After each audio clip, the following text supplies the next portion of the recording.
Welcome to our UK pre-departure briefing. We're thrilled to see so many future students here today. And congratulations on taking the next step to prepare to study in the UK. We're here to walk you through everything you need to know before you fly, from packing to travel tips to what student life is like in the UK. To start off, a little bit about us. I'm Kathy, and I'm going to be a third-year student at the University of Plymouth studying physiotherapy. I previously studied at a traditional Hong Kong school. I'm Ali, currently in my second year studying veterinary science at the University of Bristol. I previously studied at an international school, but also have studied at a local school and a boarding school. First, we'll talk about pre-departure preparations. Then we'll have Jackie Chan from HSBC Premier to talk about overseas banking and protection. Next, we'll have Jackie Kaur from Berkeley Group Hong Kong to talk about why investing instead of renting. Then we'll share about our personal experiences studying in the UK. Finally, we'll have Andy Wang from the UKVI to share about visa information. Firstly, we're going to talk about what to prepare before going to the UK. We're going to cover visa, accommodation, banking, packing, and traveling to the UK. Accommodation in the UK varies widely, with options like studios, en-suites, and shared houses.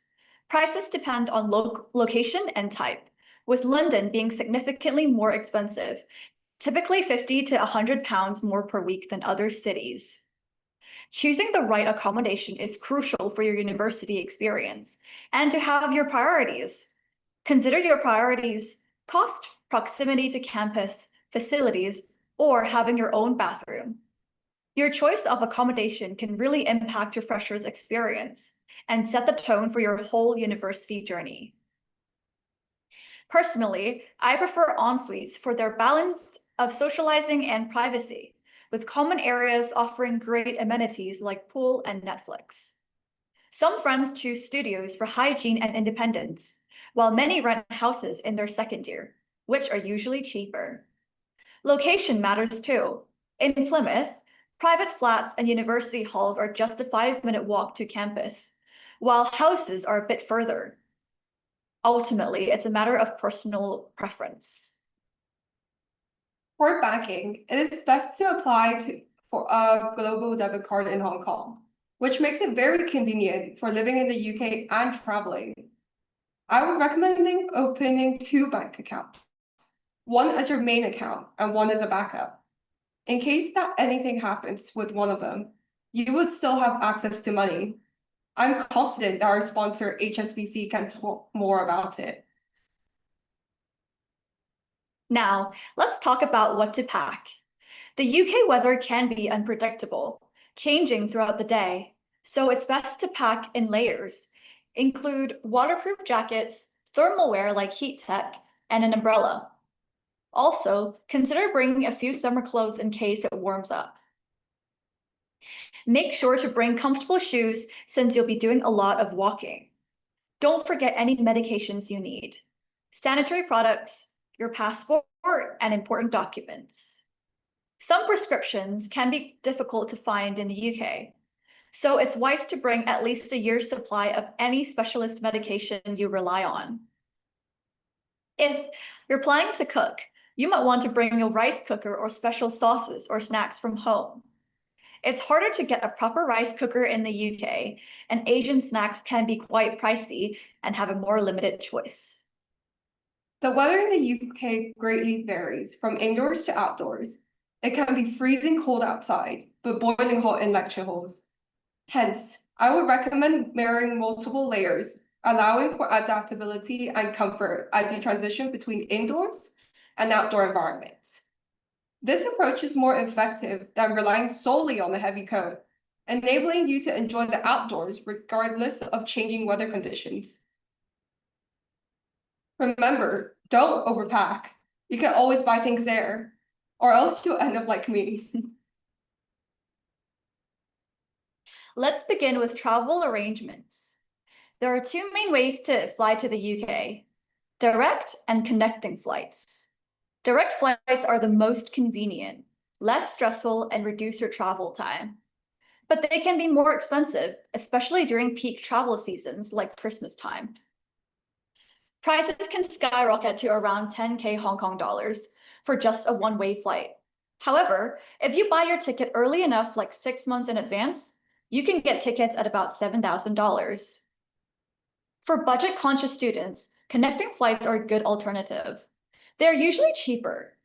Do check the transit visa requirements, baggage policies, and total travel time. These are typically priced at $8,000 to $9,000. Pro tip, book flights home as early as possible if you're traveling during holidays.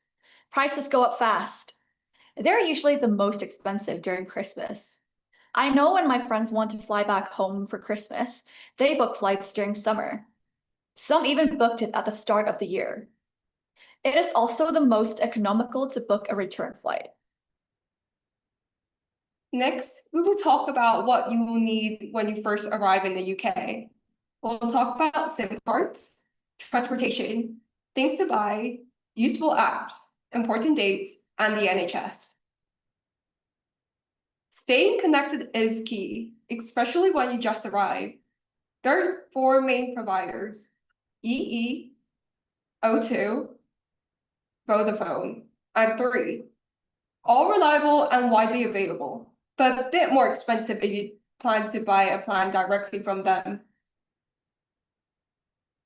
Alternatively, you can use a more affordable option, mobile virtual network operators, which is a company that provides data services to customers without owning the underlying infrastructure.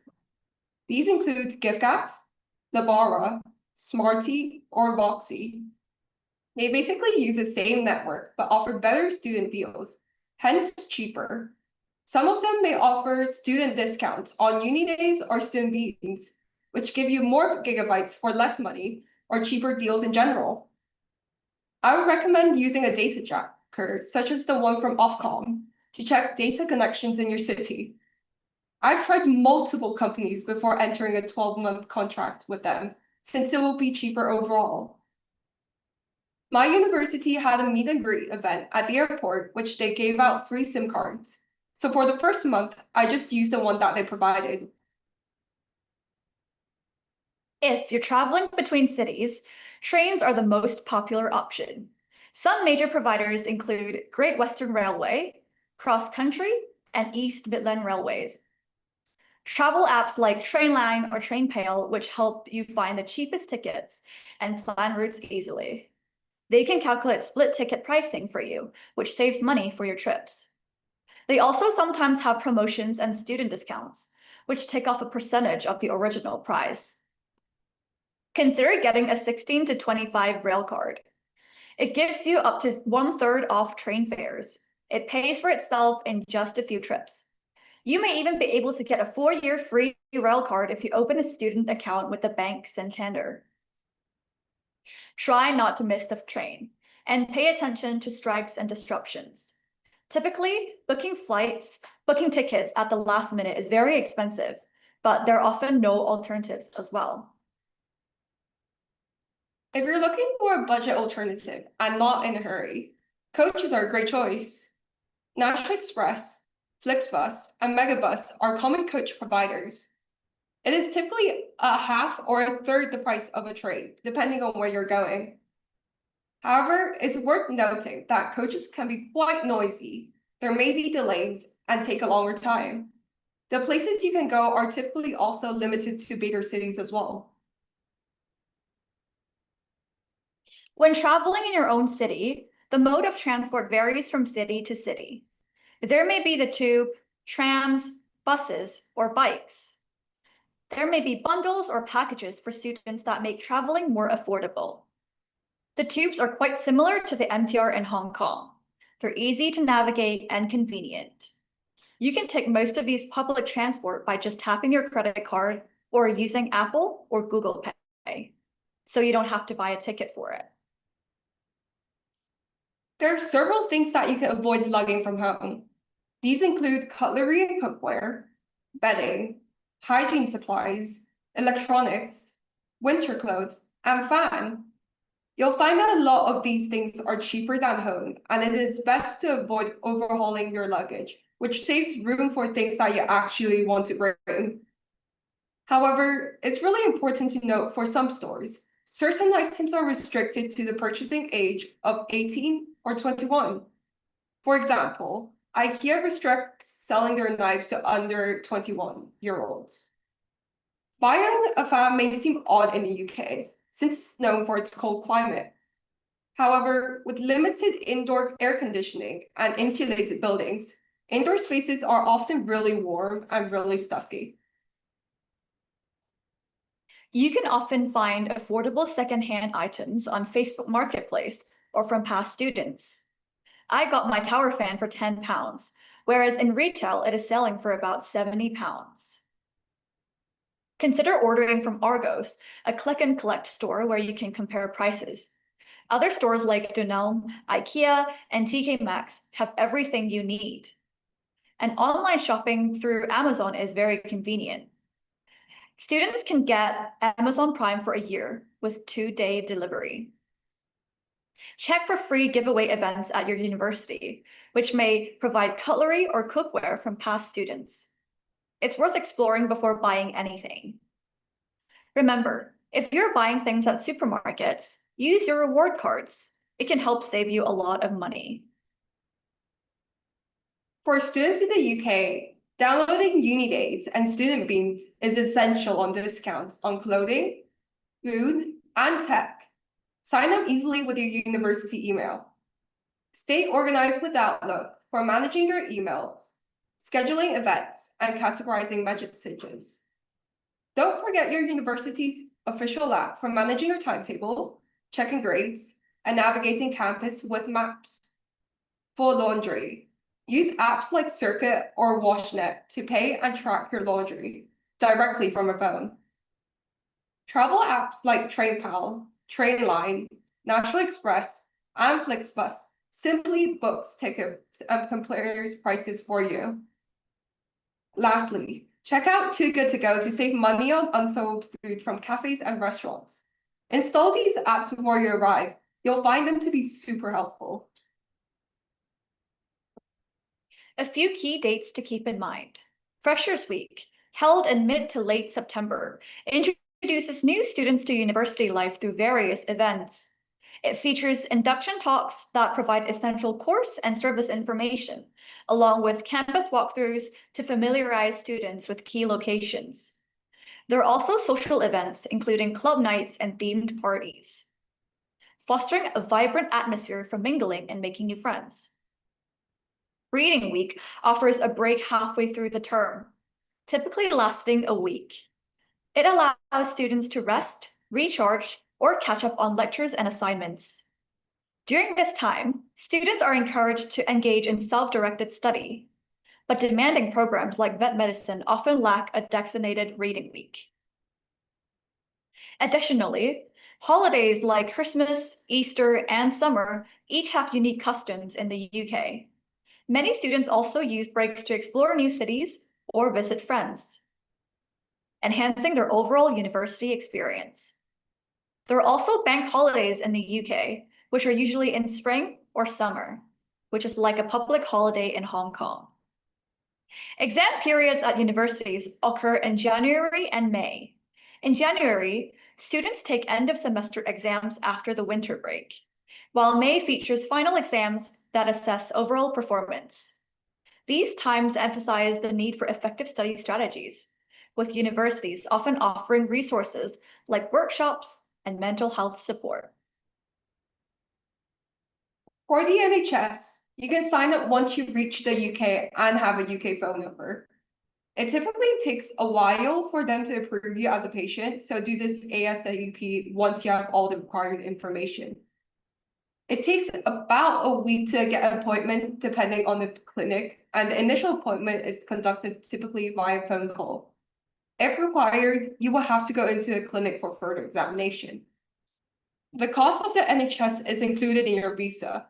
It will be £776 for student visas and £1,035 for BNO and other visas. Now, We're going to hand over the time to Jackie Chen from HSBC Premier to talk about overseas banking and protection. Hi, Jackie. Hi, thanks. Thanks for having me today. So let me put on my screen just a moment.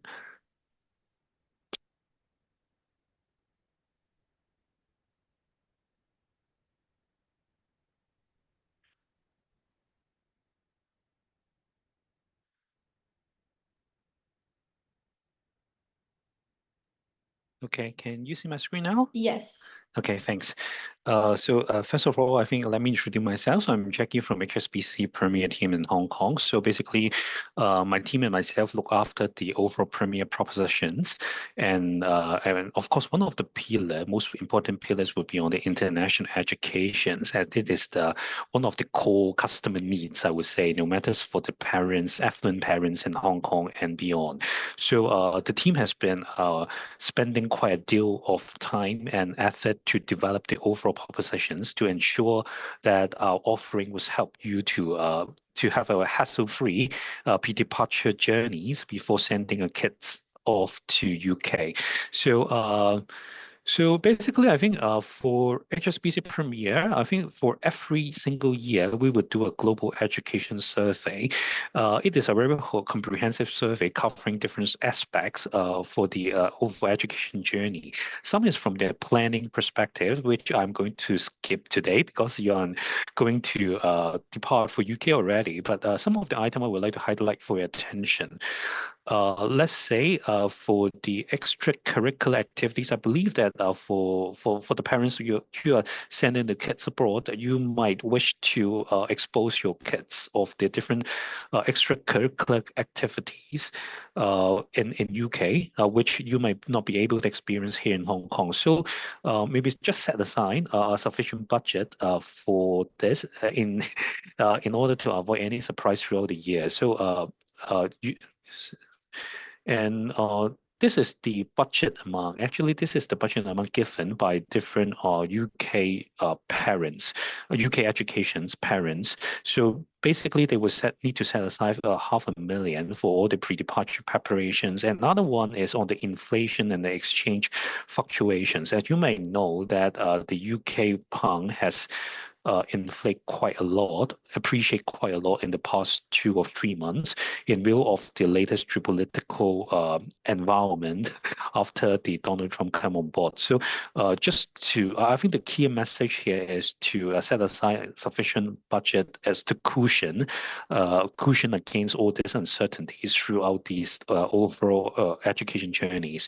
And I know that there will be other experts joining the panel today to talk more about on the accommodation side and also the visa application side. So that's this round I will going to skip.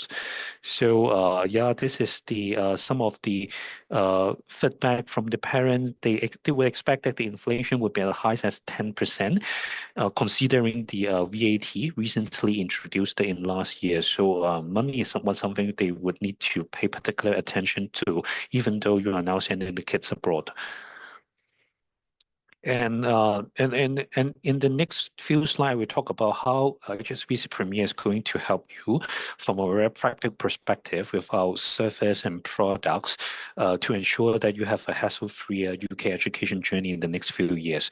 So in terms of planning, I think you are already done on that. So this one I'm going to skip. But in case if you have any friends or relatives who are going to who have the plans to send the kids abroad, I still would like to let you know that we have a very unique service called the Chief Education Officer, what we call the CEO. So basically at two of our wealth centers here in Hong Kong, in the Causeway Bay and also in the Tsim Sha Tsui K11 Muse C, we have the education consultants stationed there. So simply talk to the RM to make an appointment, and then you can go to our wealth center to do everything in one visit, no matter from the education consultant, the overseas account opening, and other another wealth planning service. So this is a very highly popular service among the local affluent parents since we launched it 2 years ago.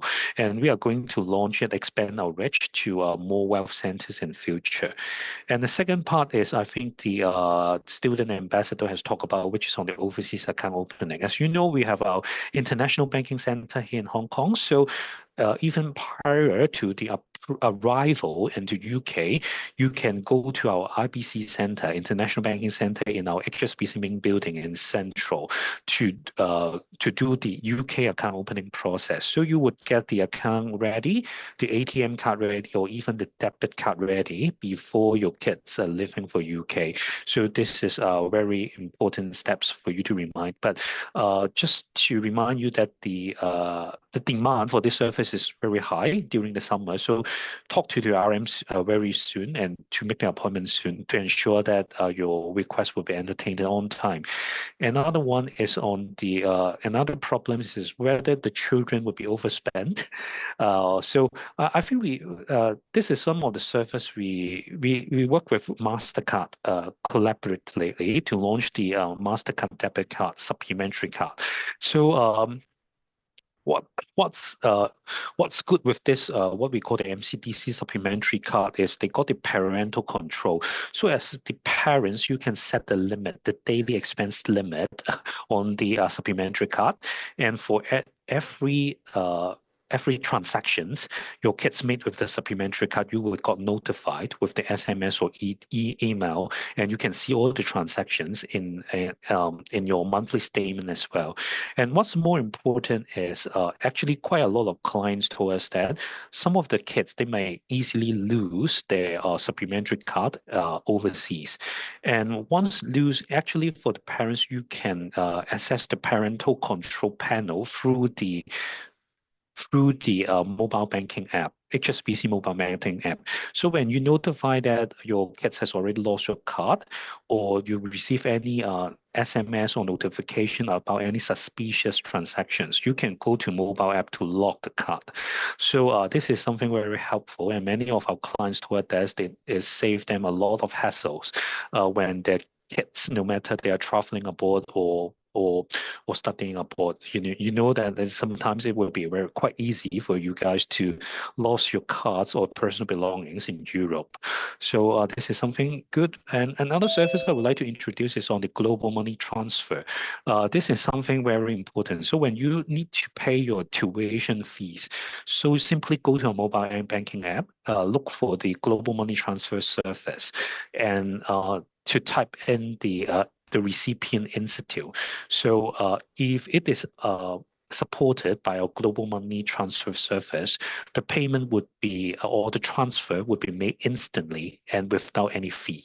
So I think this is one of the most popular service our parents love for using this for the paying the tuition fees. But of course, if you want to transfer the money to the guardians or somewhere else in UK, this service could support definitely. And this does not only support the HSBC intra HSBC group transfer.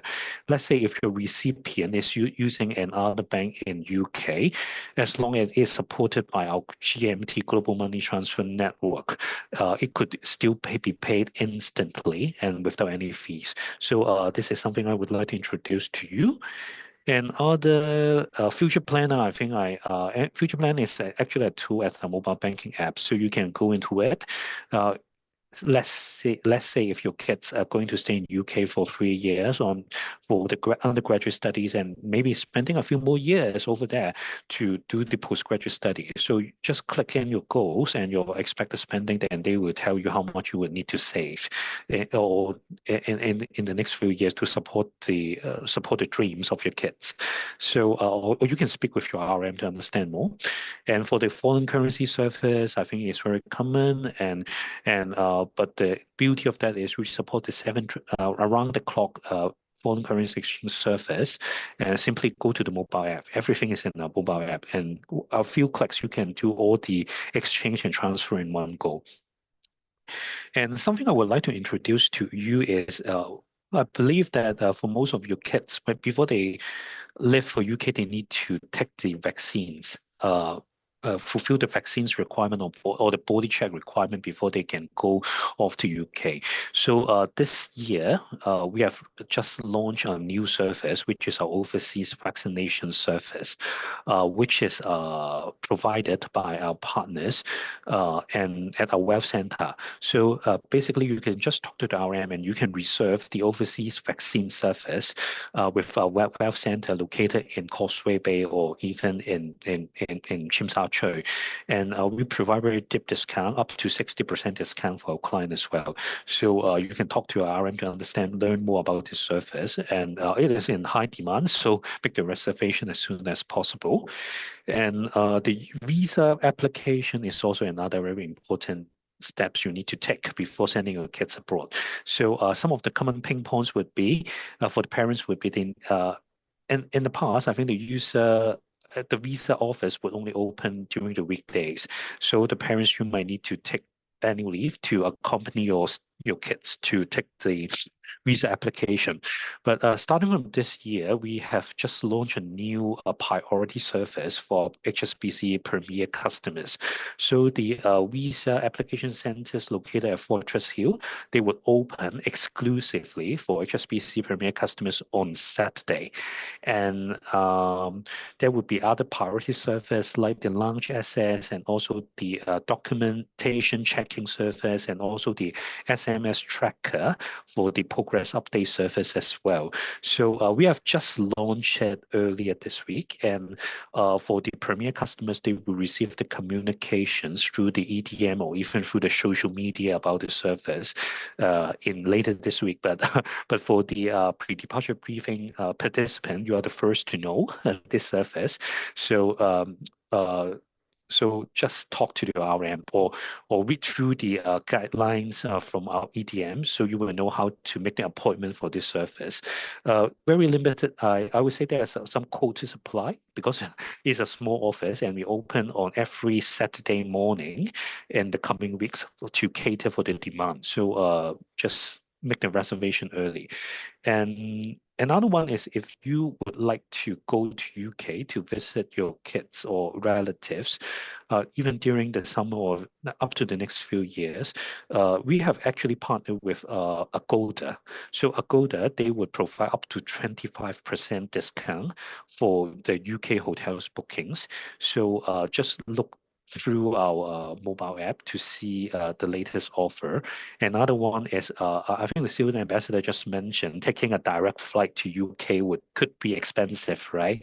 So we also partner with Cathay Pacific. So using our HSBC Premier card to book Cathay Pacific flight ticket, you would enjoy 8% discount. So just all the details are actually on this deck and also on our public website. So go to it to look more details. So it is going to save a lot for the next few years if you are our HSBC Premier customers. So I think that's all I would like to share for today. So for any details, you can go to our International Banking Center. This is the hotline, the email, and also our offer details are all on our public websites. So just let us know if you have got any queries or questions. Or you can also contact your RM relationship manager directly for more details. Thank you, Jackie. Okay, thanks.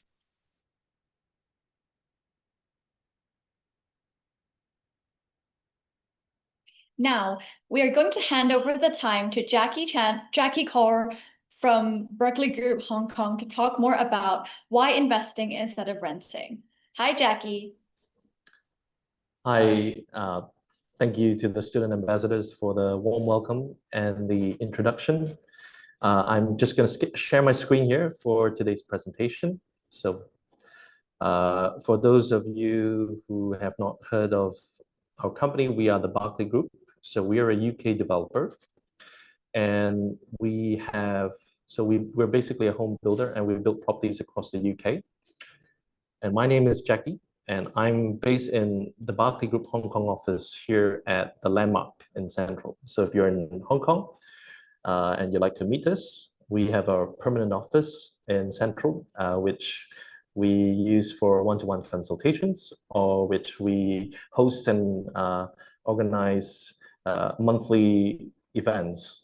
So we have seminars, webinars like these, and we have guest speakers very often discussing the various topics related to property in the UK. So today I have about 10 minutes to share with you. In my very brief presentation, I prepared a few slides. So just a quick introduction to who we are in case there are those of you who have not heard of us. So Barclay Group is a UK developer, as I mentioned. We were established in 1976. So if you do the math, next year is our 50th anniversary. So we've been around for 5 decades, and we have a very strong track record as a home builder in the UK. In terms of where we built in the UK, so the UK is huge, it's large. We are mainly based in the south of England. You will see most of our developments in London and around London. That's not to say that we only built in south of England. We also do build in other parts of England, such as the Midlands. We have 1 or 2 sites in Birmingham. We have 1 or 2 sites in Oxfordshire, for example. So we are a developer with quite a diverse portfolio. In fact, if you have a chance to inquire with us and get a copy of our 2025 portfolio magazine, you will realize we have over 50 residential developments across the UK that we're actively building at the moment. So we are really a developer with a wide variety that we hope to cater to, whether it's an apartment or a house that you're looking for, whether your budget is £300,000 sterling or £30 million sterling, whether you're looking for a property for personal use, for yourself, for your kids who are either studying or working in the UK, or you just want to own an asset, an income generating asset for an investment, we're very confident that we have a product that would suit your needs. So do come speak to us. So we're a UK company. We have global offices across the globe. Hong Kong is one of them. We're also in Singapore, Dubai, and several Chinese cities. So in this next slide that you see here, I think the student ambassadors shared briefly as well that this is the tube map of London by TfL, Transport for London. So we have very conveniently labeled the locations of our developments across Greater London. And I think you agree that this is something that really intuitively helps you understand where our locations are placed across the map. So let's say if you know your son or daughter or family member is going to be studying at one of the universities in, say, East London, where the campus is in East London, then you can look towards the east side of the map and see, which of our developments might be, in close proximity to where they will be studying or spending most of their time. So here you can see we have the zoning of the map from zone 1 to zone 9, and you will realize that we're actually in every corner of the map. So that is a showcase to the diversity of our development. And whatever it is that you're looking for, whatever it is that suits your needs, as I mentioned, you're more than welcome to always reach out to us here in the Barclay Group Hong Kong office, and we'd be very happy to have a one-on-one consultation with you to see what it is that might suit your individual circumstances best. All right, so enough about the Barclay Group. I'm here to share with you some objective figures that we've compiled from the market. So this is what the state of the market is. So as more and more students go to the UK to study, so I'm one of such a case in the past. So I spent a few years there doing my postgraduate degree.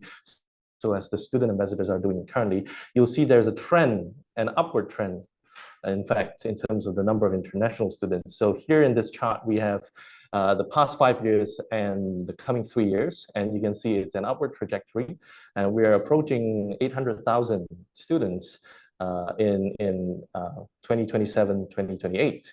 So what this shows is that it is becoming more and more popular to study in the UK. I mean, UK education has always been one of the most attractive aspects of the UK. So it's only understandable why this is a growing trend. And so when we go to study in the UK, as the student ambassadors mentioned, you have to find a place to stay, your accommodation. So one of the most common ways of sorting out this issue is by renting a place. So in the UK, you have several options, one of which is what we call PBSA, so purpose-built student accommodation.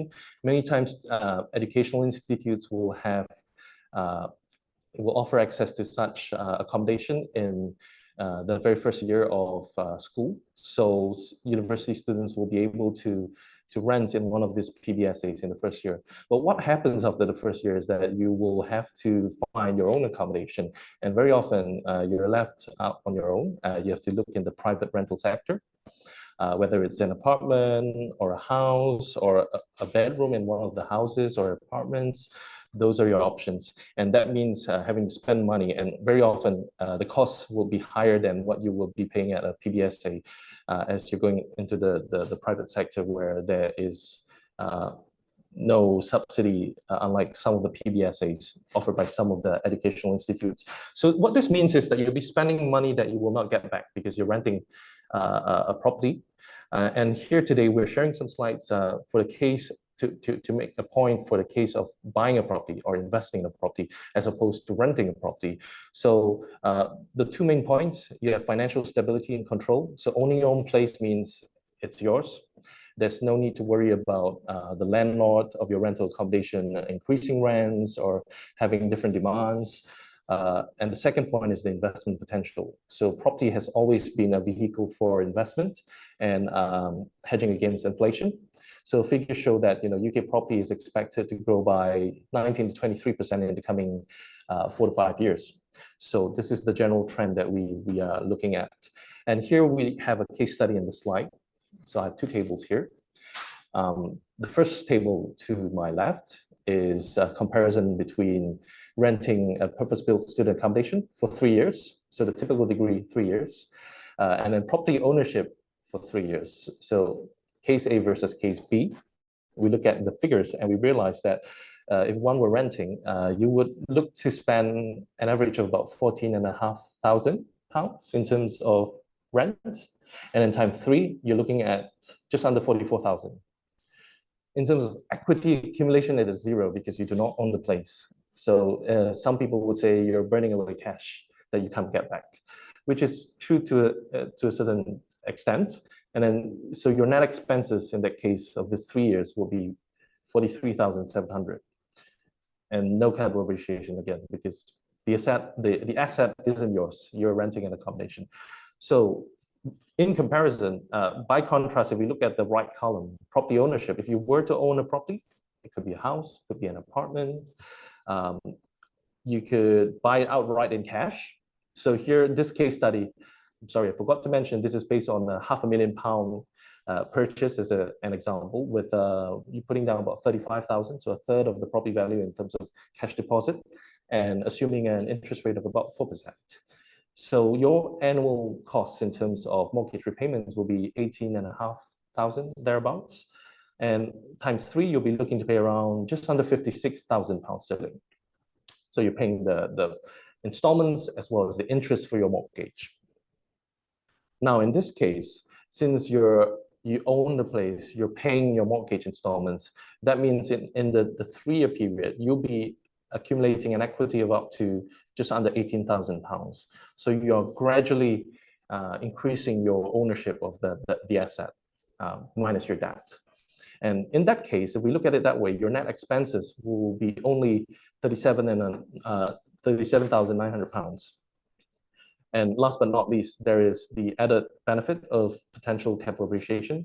So these are based on figures that we've compiled in the right table. So here are figures from 3 of the most influential research and consultancy firms on the market. And they all have a pretty optimistic view of how the market will go in the next 3 years. And that's where we've gotten these figures. So besides all of that, I think some of our, so the student ambassadors mentioned something about all the preparation. I mean, I wish I had access to such informative talks when I was preparing for my, pre-departure, student days. And then I think one of the things they mentioned was packing, some food supplies, rice cookers, Asian or Oriental, ingredients and all that. But I'm very happy to share that here at the Barclay Group, many of our developments nowadays, so on site we have commercial lots, and then very often we have partnerships with Asian and Oriental supermarkets, so it's quite easy to find gain access to your, Asian grocery needs and all that. So I think one of the more popular chains these days is Tian supermarket, and I'm talking about London, by the way. So just to name an example. So, well, if you live in one of our developments, if you own one of our developments, an apartment in one of our developments, then you have that convenience as well. So fear not if you didn't manage to pack your special sauce from Hong Kong. Another point I wish to point out was, so this was mentioned by Mr. Jackie Chan of HSBC. So the pound sterling has gone up considerably in the last few months. And as parents of students who are going to the UK to study, that's another concern, because our currency is not pound sterling, not normally. Here it's Hong Kong or US dollars. You have to worry about the rising costs. So buying a property will help hedge against that. So you own a pound sterling asset. That's one cost one cost less to worry about. So you already have some equity in the pound sterling market. And if you have extra capital, so in addition to the property that you might purchase for your children to live in, you might consider an additional purchase as an investment, as an income generating asset to generate passive income and rental income in the form of pound sterling. That way you can help supplement the living costs for your children while they're in the UK. And that's another means of hedging against the currency, the forex, and the fluctuating rates, just to share. And so here, peace of mind, better living standards, and flexibility, basically. So it's all summarized here. I'm not going to go too much into detail on that. Just to summarize, so as we can see, student accommodation is getting more and more pricey due to the rising demand. There are so many students going to the UK, more and more so as the years go by. Based on the trend that we're looking at in the chart just now, I think it seems like in the matter of a few years, we're looking at nearly 1 million students, overseas students, going to the UK, right? So if you can afford to, if you have the means to do so, owning a property in the UK actually makes much more financial sense over renting a property, especially if we're talking about a period of 3 years, or in the case of some degrees, some programs, it's maybe 4, 5, or even 6 years. So that benefit is multiplied even further. So I think that's my sharing for today. As I mentioned, I'm Jackie from the Barclay Group Hong Kong office. We have a permanent office here in Hong Kong. So if you have any questions about your UK property needs, please do feel free to reach out to us, and we'd be more than happy to assist. Thank you. Thank you, Jackie, for your sharing. Next, we'll proceed to the second part. For the second section, we're going to talk about university life and share more about our personal experiences.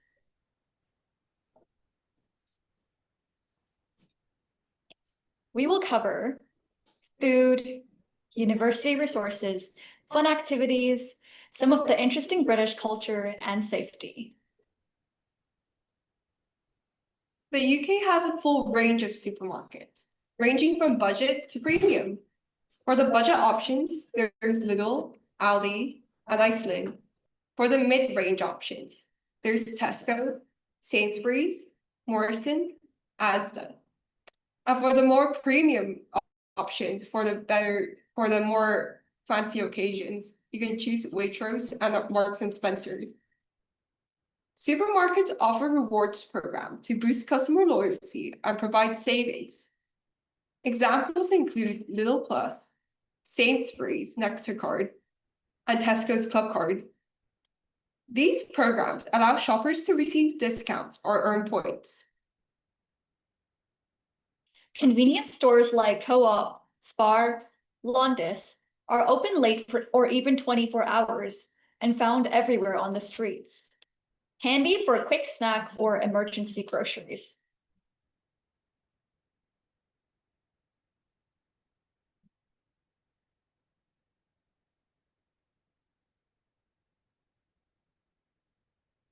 When settling into life in the UK, familiar food from home can provide comfort. There are many Asian grocery stores offering ingredients from countries like China, Korea, Thailand, India, and Pakistan. You can find veggies, sauces, spices, snacks, and frozen meals, though the prices may be higher than in Hong Kong. I shop there occasionally when I miss home or I am having a hot pot night with friends. Local supermarkets like Tesco's or Sainsbury's also stock a limited range of Asian grocery items. They typically offer it at a lower price, and especially during discounts, when I typically stock up. It's wise to bring non-perishable essentials if you have space in your luggage, as options can be limited. There are plenty of Asian restaurants, particularly Japanese and Chinese, but expect to pay around £15 per meal, which can add up. I ended up cooking a lot to recreate the flavors I missed from home. Learning to cook a few dishes at home is indeed a useful tip. I am not a good cook myself, so I either ate out a lot or had my friends cooking. So coming from personal experience, I would suggest navigating cooking before you fly. It is probably also beneficial to learn how to do some household chores, like vacuuming, washing the dishes, and doing the laundry, as everything has to be managed by ourselves when we're living abroad. Next, we'll talk about university resources. This includes academic exams, career support, and well-being. For academic support, universities offer resources like study skills workshop and library services to enhance your learning experience. Career supports include opportunity for internships, both arranged by the university and self-initiated, as well as job fairs featuring part-time and full-time jobs. You'll find workshops on CV writing, academic skills, referencing, time management, and digital skills. For students facing extenuating circumstances, alternative exam arrangements are available. This includes issues like health problems or personal changes. Students can apply for extensions or deferrals, and retake results won't be capped at a certain mark. For those with special educational needs, an individual learning plan may provide accommodations like extra exam time, rest breaks, or ear deafeners. Be mindful of deadlines when requesting these adjustments.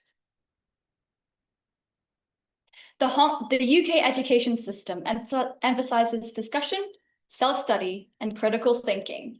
You may have fewer classes, but more responsibility outside of them, with assessments including essays, group projects, presentations, and placements. Grading can seem low, but 70% and above is considered a first-class honors. Formative assessments do not count toward your final grade and typically include in-class exercises or essay drafts. On the other hand, summative assignments count toward your final grade and include coursework, written exams, and practical exams. Check these details before selecting your modules. As you can see, this is a week in the life as a physio and vet student at uni. Each university is different in how they arrange their schedule, but they typically consist of lectures that are online or in person, tutorials, and small group discussions. Some other subjects, such as vet and physio, may have labs, placements, and practicals. Courses are typically split into 50-50 of lectures and practicals.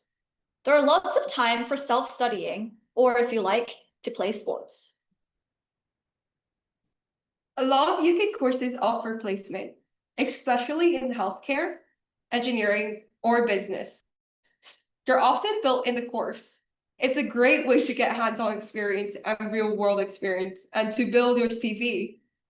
For most courses, placements allocations are included and guaranteed. However, for us vets, we have the choice and freedom to choose our own placements. So as you can see, these are some of the placements I've just been on during this past year. So you can see me on my lambing placement, my equine placement, my cat placement, and my most recent alpaca placement. For well-being, universities often provide dedicated well-being support to ensure you're mentally and emotionally healthy. This can include counseling services and resources for managing stress. You're never alone, whether you're struggling with homesickness or just need advice. Reach out. There's always someone there to support you. Most UK universities have at least a Hong Kong pass, which focuses more on academic-related events like volunteering and social issues. Or there may be a Hong Kong Society, which focuses on more entertainment-related events. It's a great way to meet people through these societies, events, and also to develop your own interests. There's plenty of support available for students, both from Hong Kong societies like Hong Kong Pass and Hong Kong So, and also from your university. These societies offer a sense of community through events and networking, helping you connect with peers who share a similar background. Uni life in the UK isn't just about studying. Join clubs. There are tons, from sports to music to cultural ones. There's literally a society for everything you can think of. So you don't have to worry about not finding your niche in university. In my uni, there are also Give It a Go sessions, which provide students the opportunity to try out new sports at the beginning of semesters. And throughout the year, there'll be trips, pub nights, food festivals, and even trips to Europe. If there's one piece of advice I would give to prospective students, it would be to grab every opportunity to experience new things and try stepping out of your comfort zone. This year, I'm on the committee of Hong Kong Society and Mahjong Society at my uni, as they are societies that I'm interested in contributing to. I also joined other society events like the Physio Ball, Summer Ball, and Chinese New Year events. In addition, my friends influenced me to pick up badminton again, so I joined the club with them and actually really enjoyed it. I joined the Musical Theatre Society, where I get to watch shows on the iconic West End and attend masterclasses led by professionals. These opportunities have not only supported my academic and professional growth, but also exposed me to new experiences that have enriched my life beyond the classroom. The UK is a country rich with history, culture, and natural beauty. There's so much to explore from Wales to Scotland. It is also quite close to Europe, so it's great taking a trip during the weekends or holidays. In these pictures, you can kind of see all the places that I've been.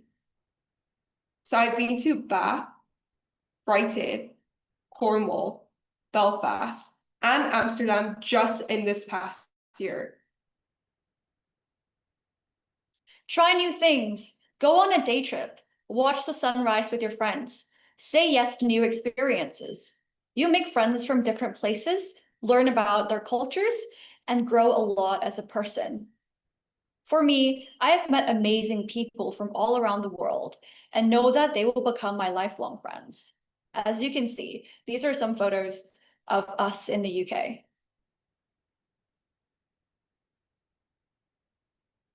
Here are some British cultures that we thought might be interesting to share. British people are known for their politeness and love of small talk. You'll frequently hear sorry, excuse me, and cheers in casual settings, creating a friendly atmosphere. British people may exhibit an indirect communication style, using subtle hints or express their opinions without being confrontational. This may come as a contrast to Hong Kong people as opposed to their more direct speaking style. The UK is also big on traditions. Cultural events like Bonfire Night in November, Remembrance Day, and royal events are also significant. Food is also a big part of British culture. Some famous ones are fish and chips and Sunday roast, where families get together to enjoy a hearty meal. There are also regional cuisines like Cornish pasties and Scottish haggis. If you're going out at night, prioritize your safety. Check bus and train schedules to know how late they run and consider booking a taxi or Uber in advance to ensure a safe ride home.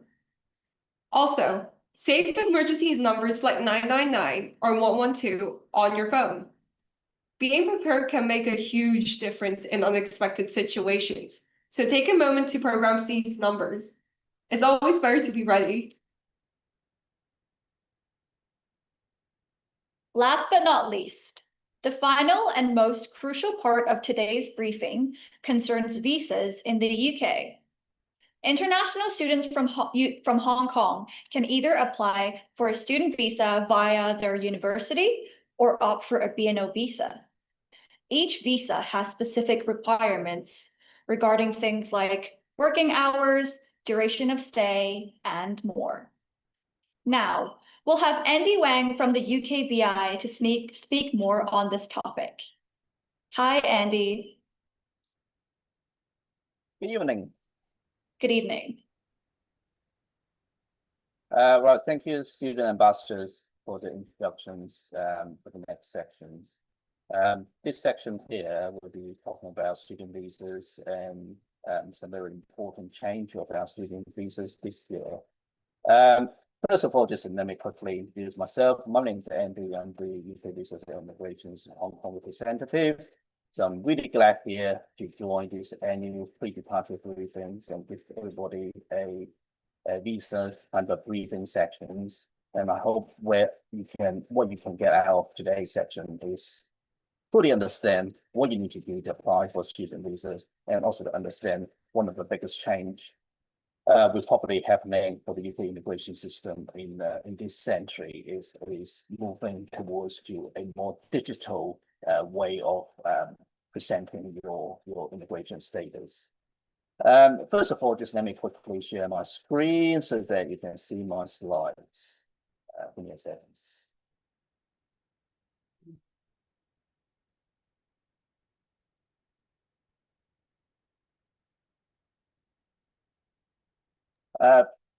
Can the presenter give me a thumbs up if you can see my screens? Yes, we can Right. see your screen.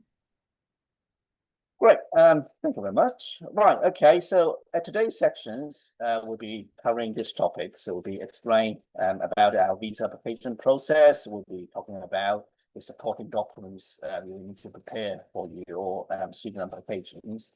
And then we'll be spend quite a bit of time talking about the e-visas, which gone live on the 15th of July, which is a couple of days ago. So everybody applying for a student visa will now get an e-visa instead of a paper visa to stick on your passports. And then we'll be covering some of the post-study options where students, when you finish your study, if you want to stay in the UK for extended times, so there's options for you to do that as well. And we also touch base on ETA, where non-visa nationals like Hong Kong passport holders, American passport holders, where now that we need to register ETA before they travel to the UK. First things first. So when you come to apply for student visas, the very first questions you will be asking yourself is, do I really need to apply for visas? So this is really much down to the passport, the type of passport you hold. So among all the passports in the world, we kind of classify that into 3 different categories. So British passports, so if you are British citizens, and if you are EU nationals, and any other citizens in the world. So for British nationals, if you are holding a full British passport, not the BNO passport, but the full British passport, you're basically returning to your home nation to study. So there's no need for you to apply for student visas. And if you're holding a EU passport, so before Brexit, you will not need a visa to study in the UK. But ever since the Brexit, you will now need a study visas to come to study in the UK if you're doing a course longer than 6 months' time. For example, if you're doing a bachelor course, you're doing a master course or PhD courses, any courses longer than 6 months' time, even though you're holding an EU passport, you will now need to apply for a student visa to study in the UK.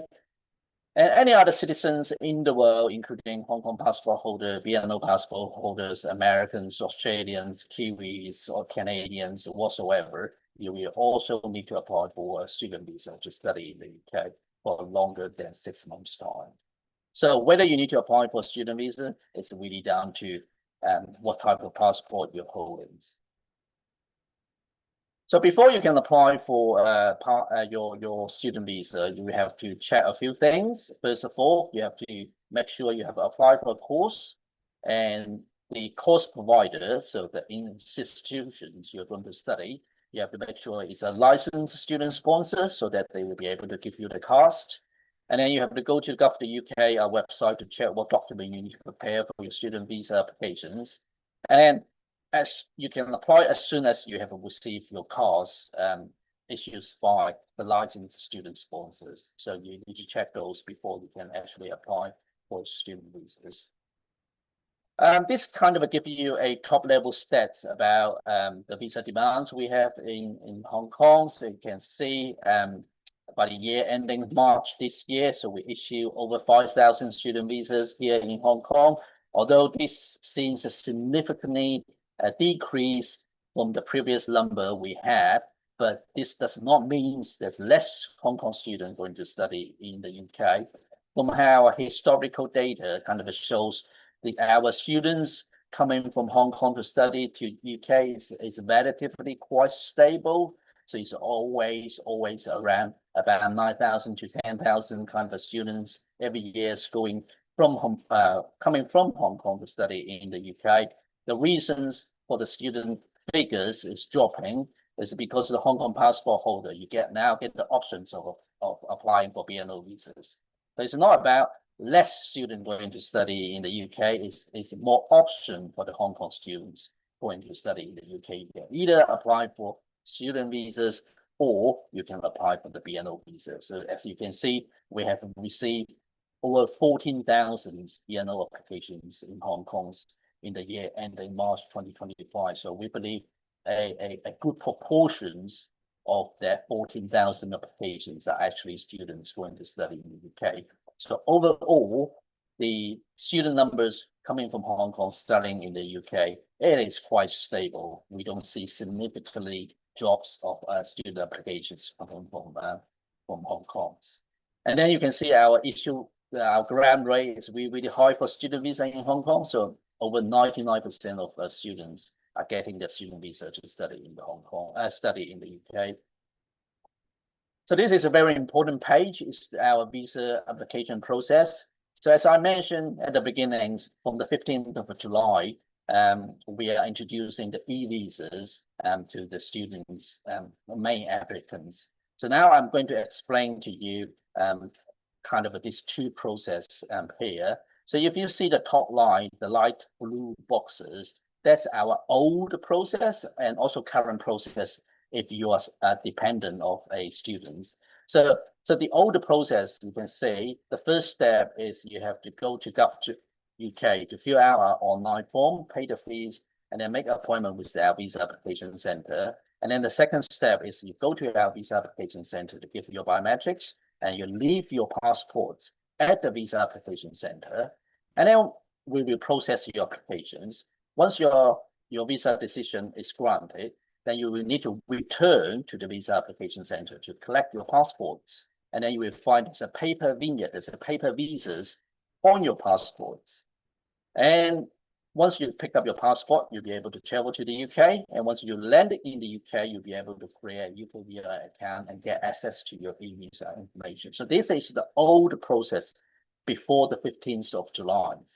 So ever since the 15th of July, which is a couple of days ago, we are implementing this new process in this darker blue kind of boxes here. So you can see the difference. I kind of highlighted in the red box here. So the first step is still the same. You have to go to Gov.uk to apply online and then make an appointment with the visa application center. And then the second step, you still have to go to the visa application center to give your biometric information. But the change on the second step is you will be able to keep your passports at the same date. So you'll be able to take your passport back at the same day when you submit your biometrics information. You may not be able to pick up your passport straight after you give it your biometric information. You may have to wait a couple hours, but you will be able to pick up your passport on the same days. So you don't need to leave your passport at the visa application center anymore. And the third step is the same. We process your applications. And then the fourth step is once your visa has been granted, we will send you an email, tell you your visa has been granted, and then we will send you the link where you'll be able to create your UKVI accounts. So that is the difference from the old process where you have to return to the back, pick up your passport. There's a paper vignettes on the passports.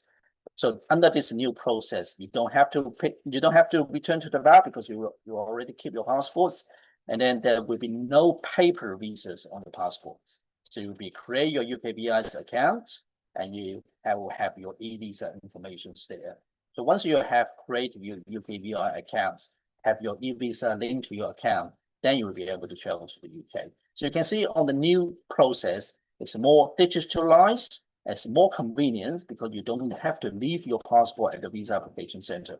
You'll be able to keep your passport after you're giving your biometric information. So the whole process is more streamlined and more digitalized as well.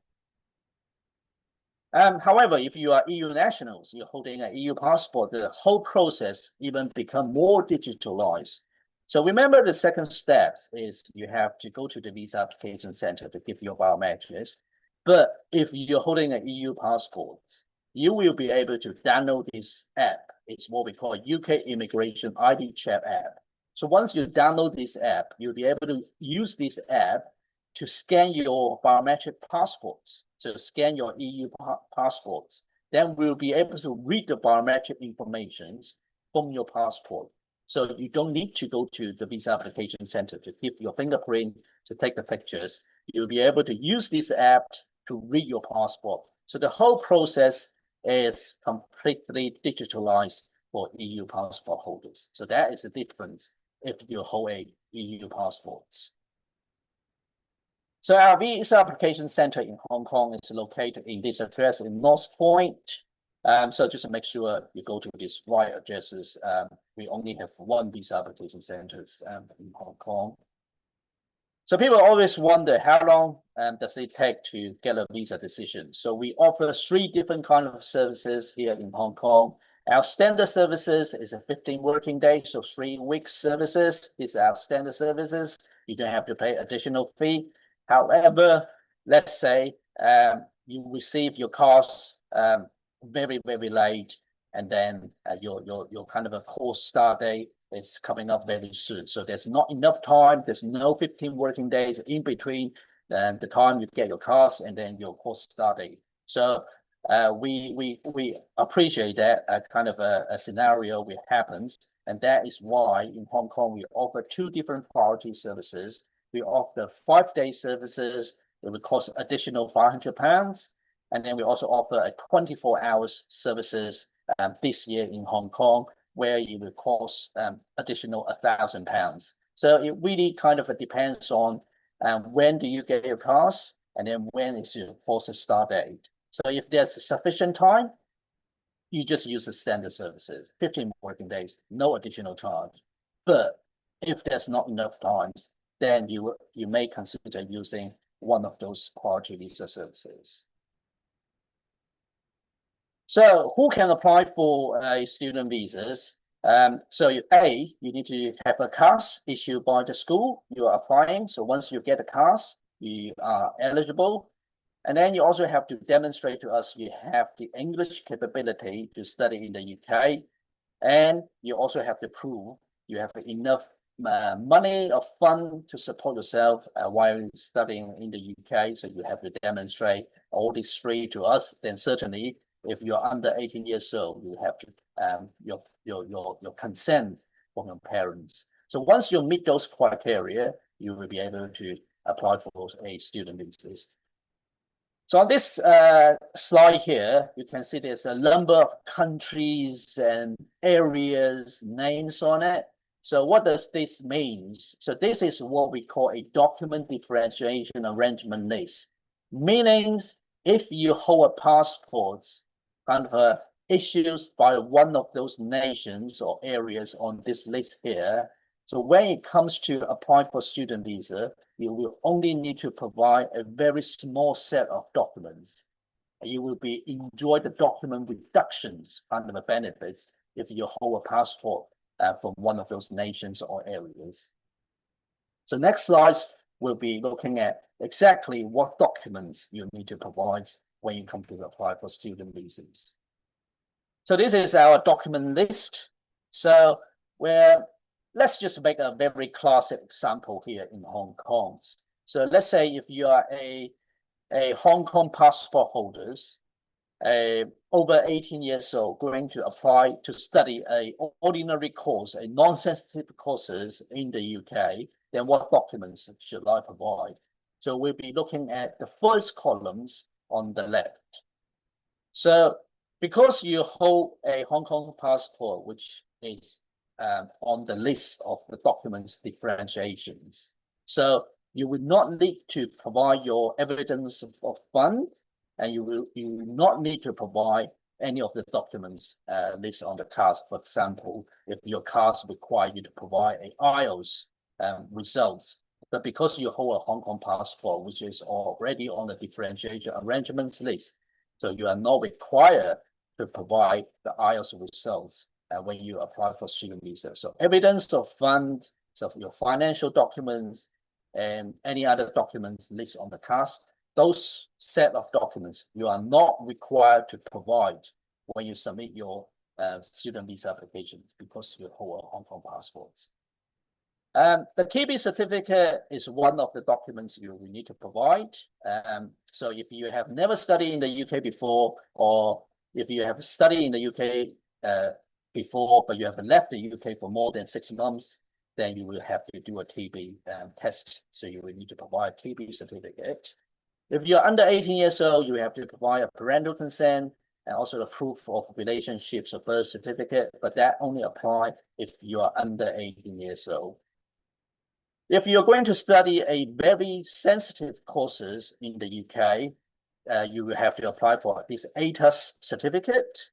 If you are unsure whether the course you're going to study in the UK is sensitive or not, don't worry about that. Your CAS will tell you whether you need to get this ATAS done or not.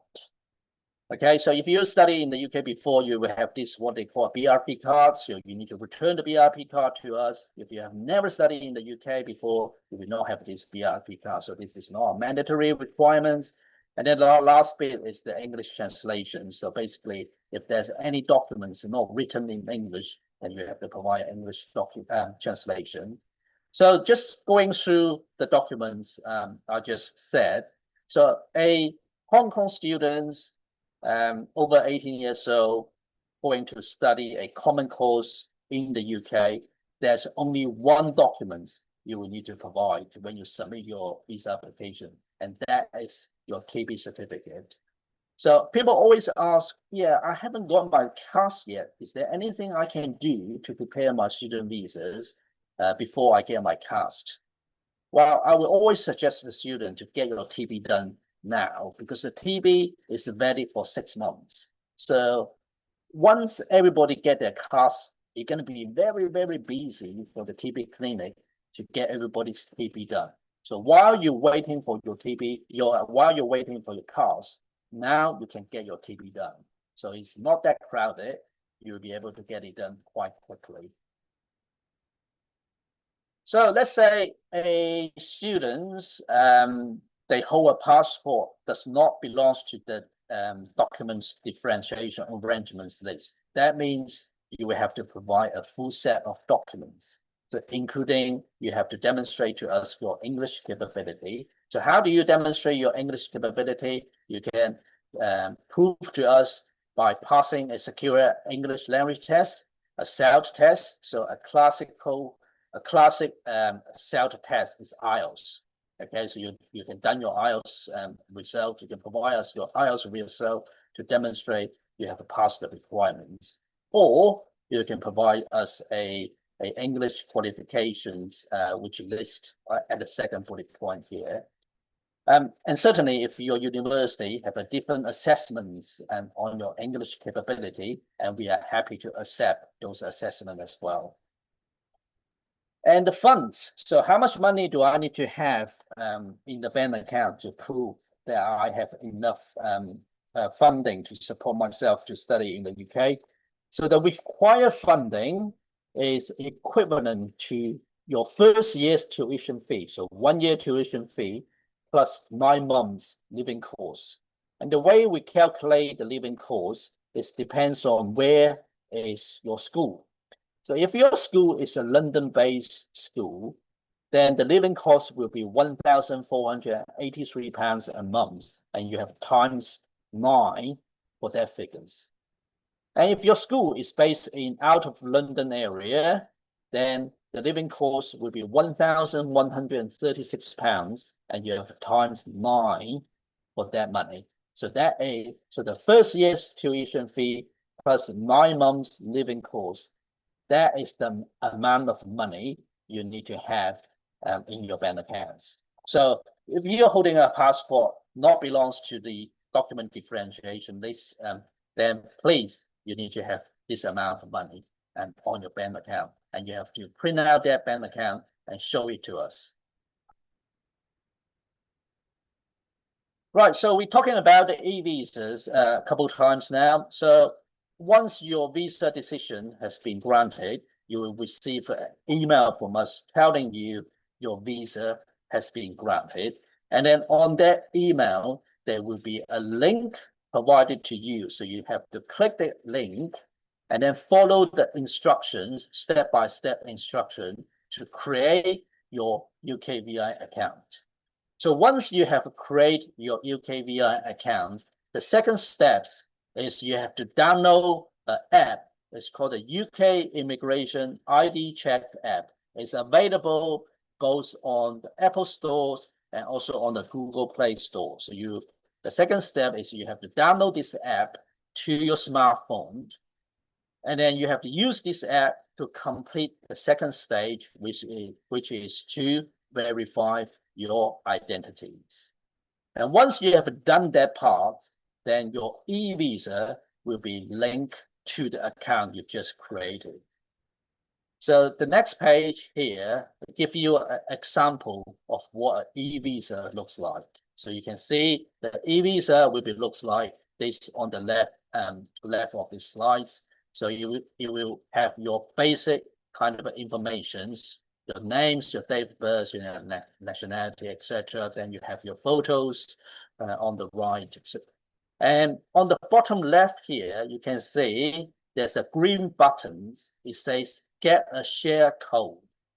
So this, I will highly recommend everybody, if you get your e-visa, please click this button. Then you will have a share code appear on your screen, and do a screenshot or write down that code, because in the future, sometimes you may be asked by a third party to check your immigration status. For example, your landlord, you find a part-time job in the UK, your employers may ask you to show you have the legal right to stay in the UK or to work in the UK. The way they can confirm you have the legal right to do that is you need to provide them this share code number, and then they will be able to enter that code in a third-party checker. Then they will be able to verify your immigration status in the UK. So it is very important and very convenient, actually, for you to have a share code ready. And share code will be ready for 6 months. So if we've gone past 6 months, you can create another share code. So just be aware of that. So before you travel to the UK, once again, I have to kind of emphasize the importance of creating your UKVI account. And most important within that account is you have to make sure the travel documents you use to travel to the UK, it is the one you have in your UKVI accounts.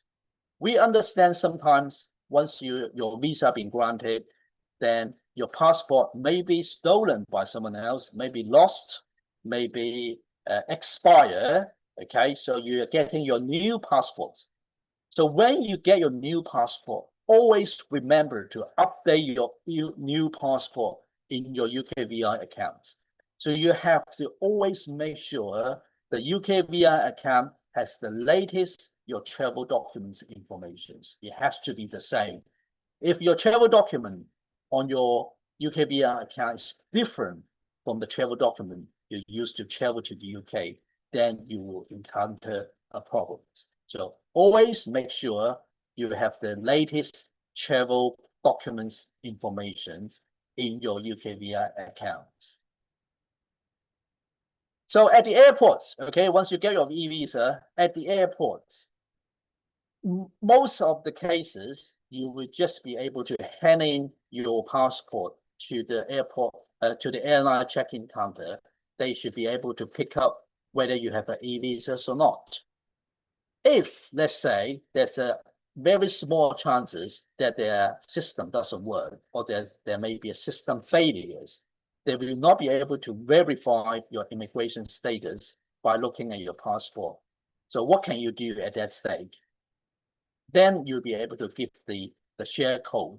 So remember I said you need to click that green button to screenshot that share code. So at this point, let's say the airlines will not be able to verify your immigration status just by looking at your passport.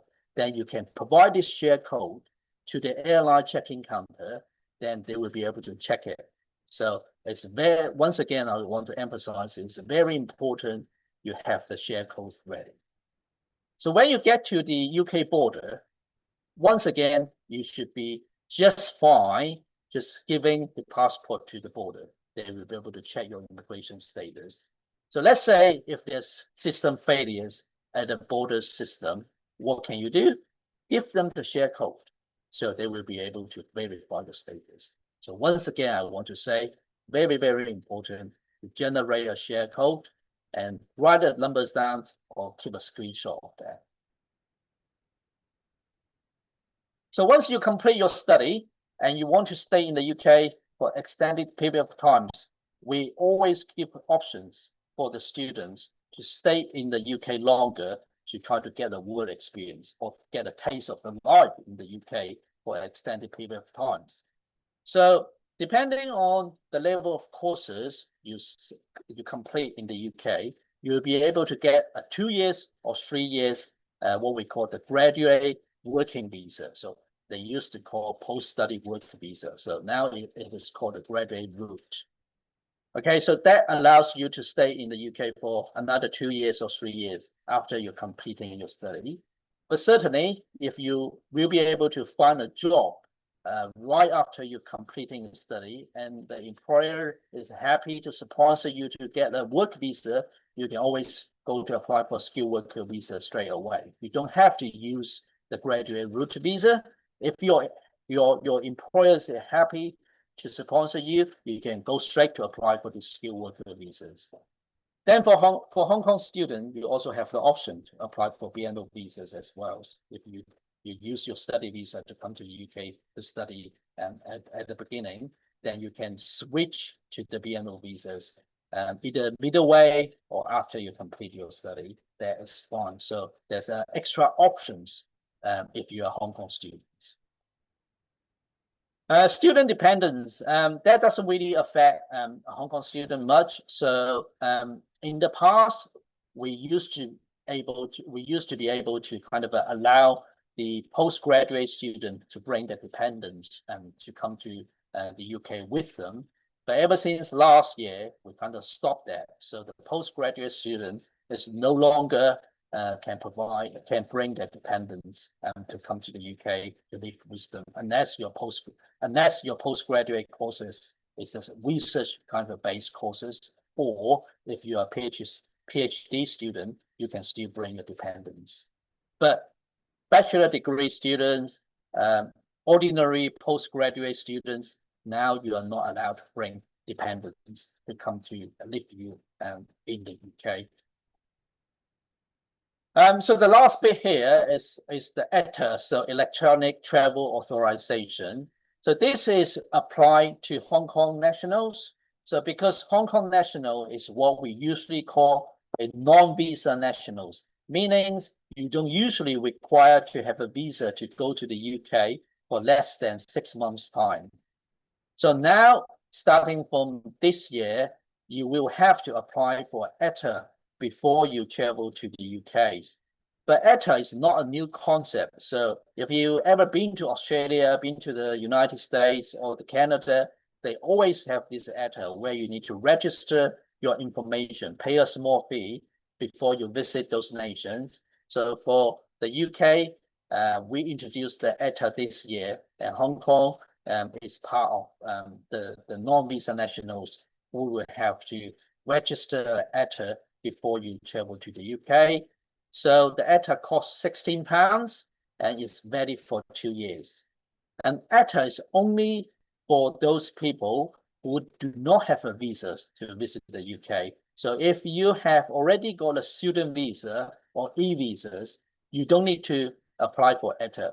But for example, if your parents is going to accompany you to the UK to help you settle down, but your parents are not going to stay in the UK for longer than 6 months' time, so they don't need to apply for visa, but they need to apply for ETA at least 3 days before the travel days. So the way to apply for ETA is you can download a UK ETA app to your smartphone. You can apply that way, or you can go to the websites to register your ETA information. So you can either do it by download the app, or you're going to this website here to apply for the ETA. Because e-visa is such an important kind of transformation for UK border and immigration system, so we have created a number of videos to help people to understand the process. So if you are unclear about how to create e-visas or how to update information on the e-visas, please go to this website here. There's a number of step-by-step videos available for you to look at. And these are some really kind of a useful site for you when you kind of need information to apply for student visas, especially the TB test, because not every clinic can do a TB test. We have a selected clinic in Hong Kong, which are acceptable by us for the TB test. So you have to click this website and go to check which clinic is eligible for UKVI TB test. So these are some really useful sites for you to look at as well. Right, so that is everything I would like to cover on the visa topics. And I think the next section is our Q&A. Is that right, the host? Yes, that's right. Thank you, Andy, for sharing. I think our audience will find it really helpful. Next, before our Q&A session, if you don't mind, please take a moment of time to fill in this survey. We would love to listen to any comments that you have of our presentation today.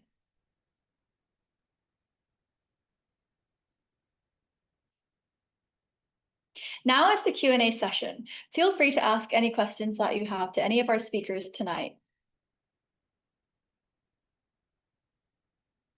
I believe that there are a few questions for HSBC.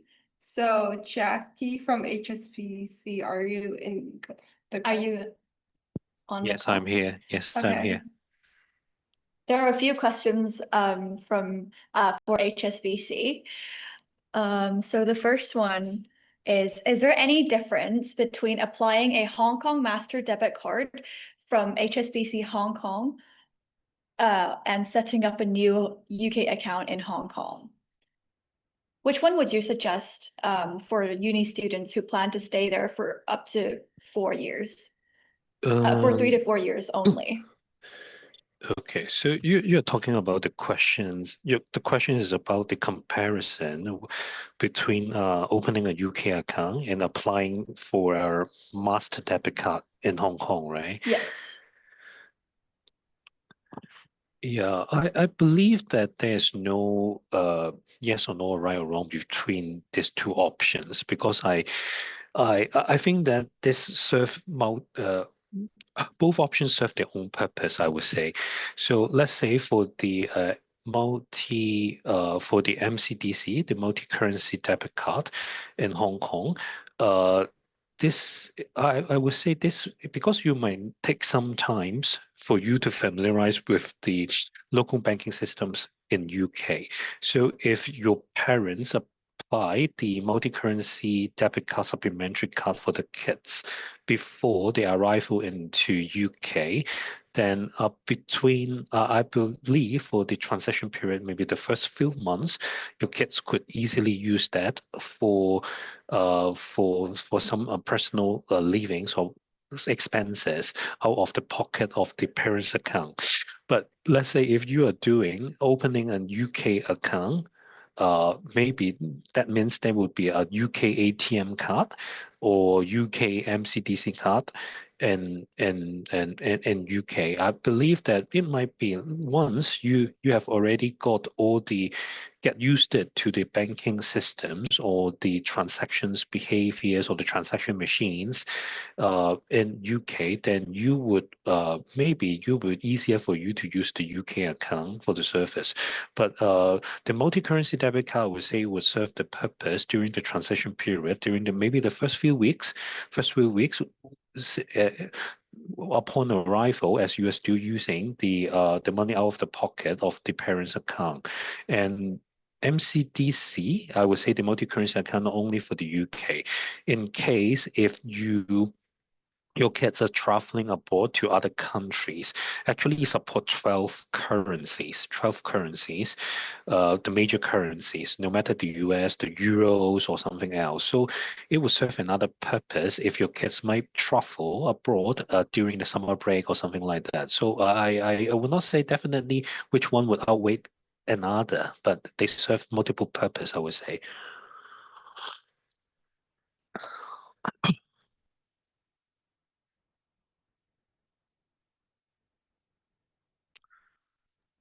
Thank you, Jackie. The next question is, can we open the bank account and register for the debit card via any HSBC branch, or do we have to go to the central main building? For the multi-currency debit card, actually you can apply. You can apply online through our mobile banking app. So just go to the banking app and go to the debit card sections. There is a portal there for you to apply the multi-debit card for yourself. And also, if you would like to apply for a supplementary card, you can also do that online as well. So this is the multi-currency debit card. And another question is on UK account opening, right? The application process, right?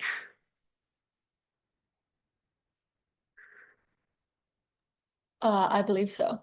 Okay. So for the UK account opening, actually you can submit the application online as well. So simply go to the International Banking Center website, which we have shared through the presentation materials, and from there you can get the link to submit the online application as well. But of course, if you would like to go to our International Banking Center in our main building in Central, you are always welcomed, because based on our experience, some of the parents, they would prefer to talk to our international banking officers, as they might have other needs would like to be entertained in one go. Let's say for some of them, they might wish to apply for for the overseas mortgage, or they would like to also inquire to ask a lot of questions about the UK account opening and our UK network as well.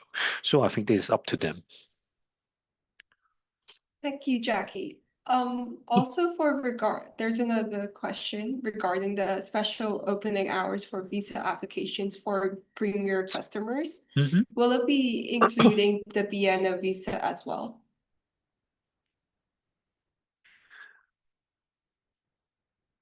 For this one, maybe I invite Sarah. Sarah is also from my team looking after this service. Do you have the details to share here, Sarah, or we need to come back?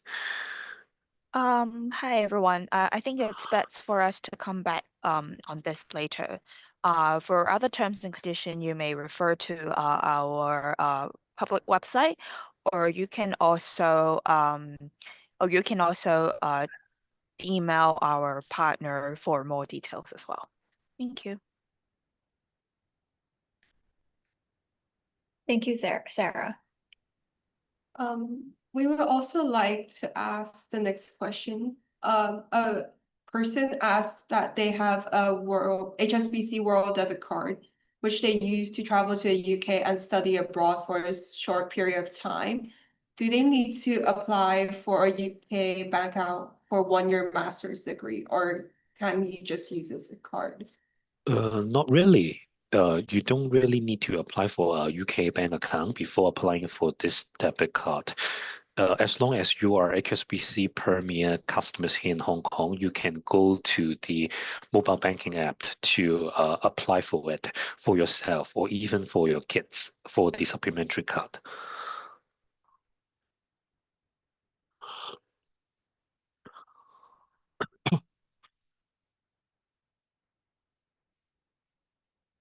Thank you, Jackie. I think that's all the questions our audience have for HSBC.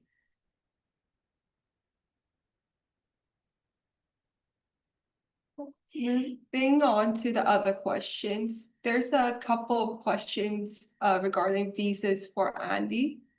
Andy, are you here? Yes, yeah, fine, Andy. There's a question on the person studied in the UK in the past and leave the UK for less than 6 months.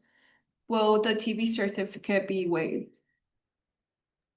So if someone has studied in the UK in the past, and then they left the UK, so if they are going to apply a student visas, depends on when they want to apply the student visas, right? So if they left the UK, let's say 6 months ago, and now they want to apply, then they will have to provide a TB certificate again. But let's say if they left the UK in May and they want to apply the visa now, so it's still within the 6 months window, then they don't need to apply a TB certificate.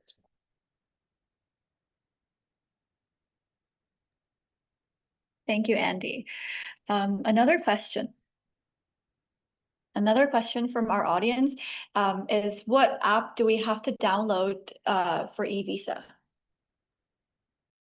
So for e-visa, so on the second stage of creating the e-visa account, you have to download the app. So the app is called the UK Immigration ID Check app. Okay, so you'll be able to find that on both the Apple Store and also on the Google Play Store. So UK Immigration ID Check app.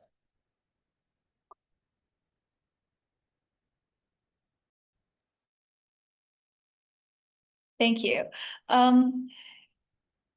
When are we allowed to work for a Hong Kong company while we are studying in the UK with a student visa? Are there any restrictions on the max working hour? So student visas. So if you're going to study a course, which is the degree level and above kind of courses, so you can work in the UK. So the work right for student visa for a degree course and above is during your study, so your term time, you'll be able to work up to 20 hours a week. And during the term break, so let's say you have a holidays, you're having a summer break, then you will be able to work full times for a company in the UK, so for up to 40 hours. So 20 hours part-time when you are studying, and then when you have a term break, you'll be able to work full times.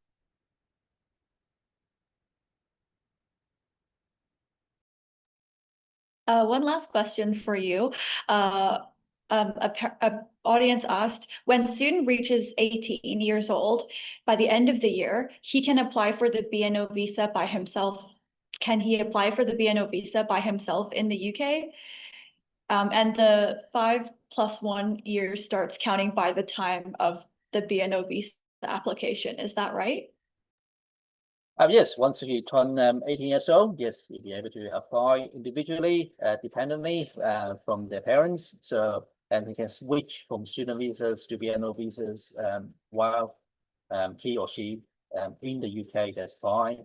And then yes, so the clock start ticking once you have switched to a BNO visa. So the time you stay in the UK under the student visas, those time will not be counted when you try to apply for settlements in the UK after 5+1 years. But so the time will only start counting when you switch to the BNO visas. Thank you, Andy. The following questions for Jackie from the Berkeley Group. May I ask, what's the expected return for buying properties in London? Okay, thank you for your question. Can I clarify what kind of return are you talking about? Are you talking about the rental return, or are you talking about the return in terms of the capital growth potential of the value of the property? I think it's the latter. Okay, thank you for clarifying. I think in terms of like the return that you can expect, it varies because the UK is, as we all know, is large. I mean, even within our Berkeley Group portfolio of 50+ residential developments in and outside of London, it ranges. So, I mean, if we take, I mean, what we looked at just now in the slides, for example, we have an expectation of anywhere between 2 to 5% per annum in terms of capital growth potential. So, and if you compound that over the years, it slowly adds up. And it could be a very significant aspect to safeguarding your wealth and hedging against the forex, the currency fluctuations, especially coming from overseas. Say if you're a student in Hong Kong, yeah, then that it slowly adds up. Thanks, Jackie. There's another question on the tax advantages on owning property in London. Can you elaborate further? What do you mean by tax advantages?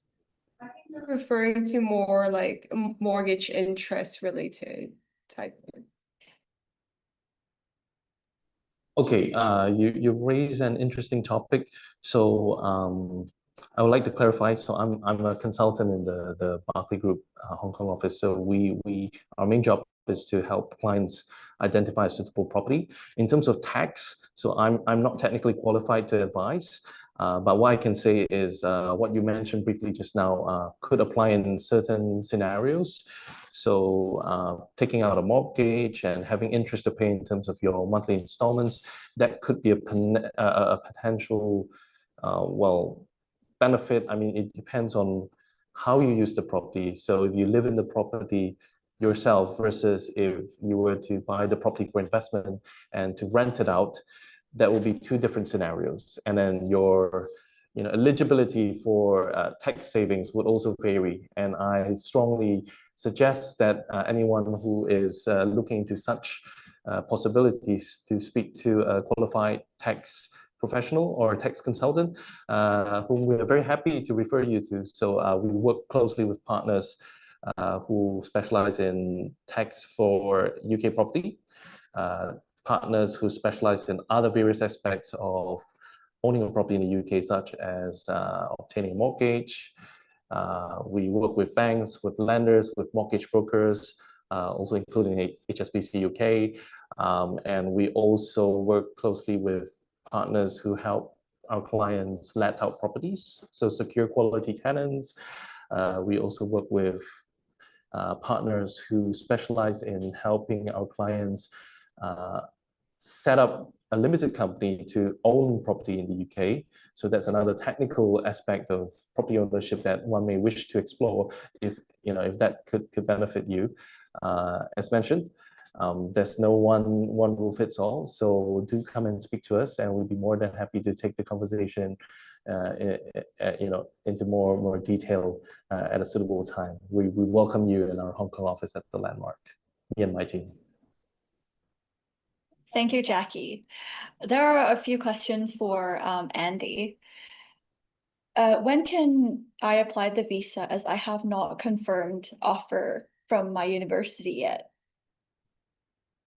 Yeah, well, I mean, as soon as you got a CAS, that's the time you can apply for a visa. If you have not received the CAS, you will not be able to start your visa journey, because when you fill out the visa application form, there's a mandatory question. It's asked, what's your CAS number? If you have not received that, you will not be able to start your visa journey.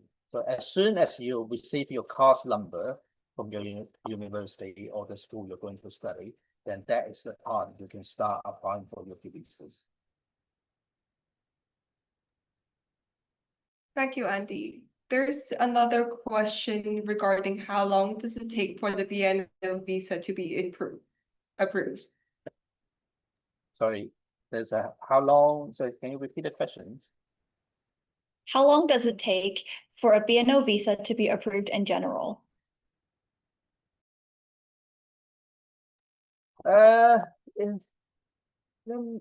If my memory is correct, I think it will be take up to somewhere between 3 to 12 weeks to get a visa decisions on the BNO visas. I think it's somewhere up to 12 weeks. But the priority visa services does apply to BNO visa as well. So two types of priority visa services: the general priority visa services and the 24 hours priority visa service. They both apply to BNO visas as well. So if you are really in a rush, need to get a visa, the BNO visas to travel to the UK, you may consider using the priority visa services in Hong Kong as well. Thank you, Andy. So there's some general questions that we as student ambassadors are able to answer. So the first question is, how much would the estimated daily expense to be? I would say it typically varies from city to city. So if you're going to London, it will be a bit more expensive than other cities. I would say about £10 more in terms of groceries per week. However, I think you can get groceries for a week for about 30 to 20 pounds. And then also excluding rent, I think the other major cost is transportation. So personally, I don't take the bus to school. I just walk to school, so that minimizes a huge chunk of the cost. However, I know some of my friends choose to live further. I get the bus pass in Bristol, which costs 450 quid for the whole academic year. So I think it's more about kind of like balancing your rent and your transportation costs, so you can choose a cheap place with cheaper rent and walk to school, or vice versa kind of thing. What about you, Tabby? I think it really depends on the city that you're going to study in. For example, in Plymouth, the living cost is relatively lower compared to bigger cities like Bristol, Manchester, Bradford, London. And also because all the student accommodations, even the houses, are quite close to campus. So students don't have to take any transportation to uni. And also we can just walk around in the city center without taking any buses. We can get to the sea or to like the hills in just 30 minutes. That's why I think for me, my daily expenses are more on groceries, eating out, and sometimes just shopping.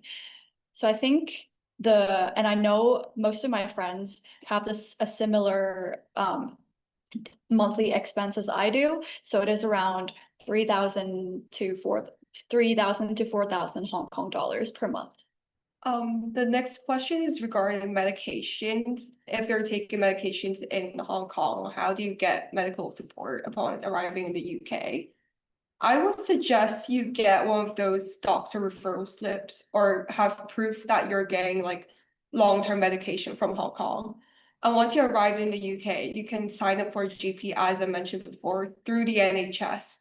And you basically set up an appointment and just show them your slip and say, I'm taking this medication in Hong Kong by this doctor. And they will do, they'll look at the doctor, look at their accreditation and do evaluations if needed. And typically they'll give you a prescription for that medication and they'll write it in their notes. So it'll be a long-term monitoring thing. And this is all this NHS stuff is included. The cost is included in your visa. Regarding the part-time job opportunities in the UK, there are a lot of different opportunities that you can choose. For example, just in uni, there are many part-time jobs. Like for me, I'm a student ambassador for my uni. So whenever there are open days or events, I work for my university to answer any questions to prospective students. I give talks about student life in my uni and then share about my personal experiences as well. And I also know that a couple of my friends are working part-time jobs local in the UK as well. And what do you think, Ali? I'm currently working a part-time job at my student account, which offers kind of like more flexible hours. I would recommend, first of all, finding jobs within the uni is really good because they understand like university students have a really chaotic schedule. Or maybe like surrounding unis, like uni ecom, uni cafe, uni bars. And also, if you're in a uni city, a lot of these jobs will be flexible since they know a lot of their part-time workers, basically university students. And regarding how many hours you can work if you're on a student visa, you're allowed to work no more than 20 hours per week. But if you're on a BNO visa, I'm not 100% sure, but I don't think there's a limit, or at least the limit's higher than 20 hours per week. For clarification, BNO doesn't have a limit. It allows you to live and work in the UK as a UK citizen. The next question is, besides the immigration health surcharge insurance, do we need to buy extra insurance? So personally, I didn't buy any insurance since basically all medical things is included in the NHS under the IHS insurance.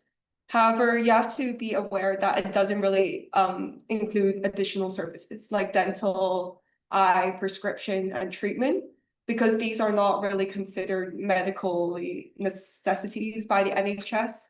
However, I do know some prescriptions, such as birth control and insulin pumps, are included. And because of that, I think if you want to, you can take out private insurance, which covers private care in the UK. So it's kind of just an option there if you want to do so. However, that IHS covers most things, and I personally just pay that with the other things out of pocket, since it isn't that much anyways. Another question is car parking available for students? I think it varies between universities. For my uni, there are very limited amount of car parking spaces, and they are reserved for either both uni staff and also disabled people. So for us, we as students, we have to park our cars in private car parks or on the streets. So for my uni, since it's a campus uni, there isn't much spaces you can park within the main campus. However, in the vet campus, the Langford campus, I do know if you require, and if you don't live on the bus route that goes to the campus, you're able to request a parking space and a car park, like pass thing, so you can go in and out of that campus specifically. I think it's like you can check with your uni and especially check with your comms, since some comms are really city center based and they might not have parking available. The next question is if there's any scholarship schemes for PhD studies. So there's a couple of different scholarships available depending on the course and the uni and the area. So I think it's worth checking on the scholarship and funding page on the British Council website. You can basically select PhD studies and then select your area of interest, and they'll basically show a couple of different scholarship options. Or alternatively, if you're doing PhD studies, you can perhaps go to your area of expertise. So if you're doing biotech, for example, you can probably search biotech company PhD scholarships. And some companies may offer these kind of PhD scholarships if you sign a contract with them and offer to work with them after you graduate, kind of thing. I think that's the last question for us today. Thank you so much for attending our pre-departure briefing today. Above all, I highly recommend approaching your time in the UK with a positive attitude and an open mind. Be ready to adapt and explore your new home. Join societies, meet new people, and discover different cities in the UK. Coming to the UK, I definitely had my ups and downs, but both my university and the country has provided me with incredible opportunities. So with that, I hope you all have an amazing time studying in the UK, and thank you for coming to our talk. Thank you. Thank you.